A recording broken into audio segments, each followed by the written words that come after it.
বেহাল রাস্তা সংস্কারের দাবিতে অবরোধ, মালদায় রাজ্য সড়ক অবরোধ, গাজল বামনগোলা রাজ্য সড়ক অবরোধ, বিক্ষোভে স্কুলের পড়ুয়া, এলাকাবাসীরা। ঘটনাস্থলে যায় গাজল থানার পুলিশ, পুলিশের হস্তক্ষেপে ওঠে অবরোধ। বেহাল রাস্তার সংস্কারের দাবিতে টায়ার জ্বালিয়ে রাস্তা অবরোধ, প্রতিবাদ।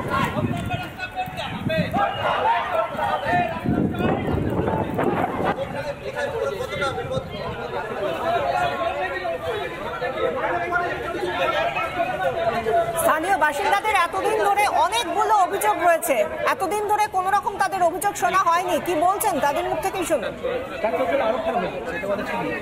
খুব খারাপ রাস্তা, এখানে দুটো স্কুল আছে, ছাত্রও যেতে পারে না। এখান থেকে আমার কোনো যদি পেশেন্ট রুগী হয় গাড়িও যাচ্ছে না।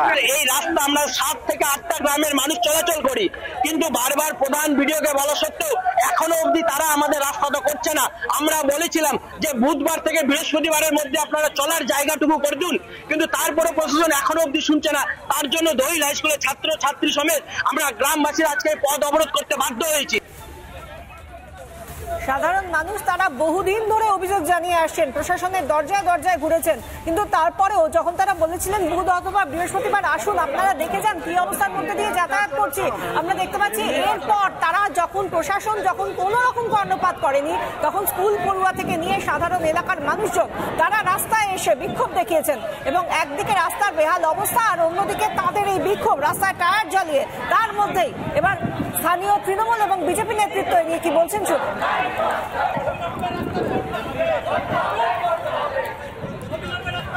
সারা পশ্চিমবঙ্গে তৃণমূল সরকার আসার পর থেকে এরা ভোটের সময় মানুষকে প্রতিশ্রুতি দেয়, কিন্তু কাজের বেলা লবঢাঙ্গা। এখানে গাজলে মানুষ দীর্ঘদিন রাস্তা খারাপ হয়ে আছে, জলে ভেসে যাচ্ছে। তৃণমূলের অঞ্চল, তৃণমূলের পঞ্চায়েত সমিতি, জেলা পরিষদ তৃণমূলের। তারপরে এই রাস্তাটা বারে বারে হচ্ছে না। ভোট আসে, নেতারা আসে, রাস্তাটা ঠিক করার কথা বলে চলে যায়, কিন্তু রাস্তা ঠিক হয় না। বাধ্য হয়ে মানুষ আগে বিক্ষোভে নেমেছে। প্রথম কথা, 100 দিনের কাজে কেন্দ্রীয় সরকার আটকিয়ে রেখেছিল, তার জন্য আমরা অনেক গ্রাম পঞ্চায়েতে শ্রম দিবস তৈরি করতে পারিনি, কাজ করতে পারিনি, এটা সত্যি কথা।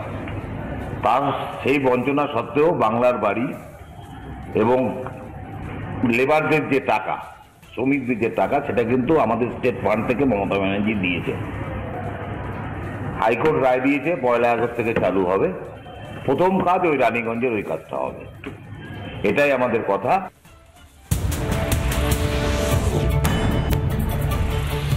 বিশাল যাদব বলে এক ব্যক্তিকে নৌসেনার সদর দপ্তর দিল্লি থেকে গ্রেপ্তার করল রাজস্থান পুলিশের গোয়েন্দা শাখার আধিকারিকরা। তার বিরুদ্ধে মূলত অভিযোগ রয়েছে যে পাকিস্তানে ভারতের বিভিন্ন তথ্য তিনি পাচার করেছেন। এই রকম বেশ কিছু ব্যক্তিকে খোঁজ চালাচ্ছে পুলিশ, রাজস্থান পুলিশ। তার মধ্যেই দিল্লির নৌসেনার দপ্তর থেকে এই বিশাল যাদব বলে ব্যক্তিকে গ্রেপ্তার করা হয়েছে। ছোট্ট একটা বিরতির পর ফিরে আসছি, কোথাও যাবেন, দেখতে থাকুন রিপাবলিক।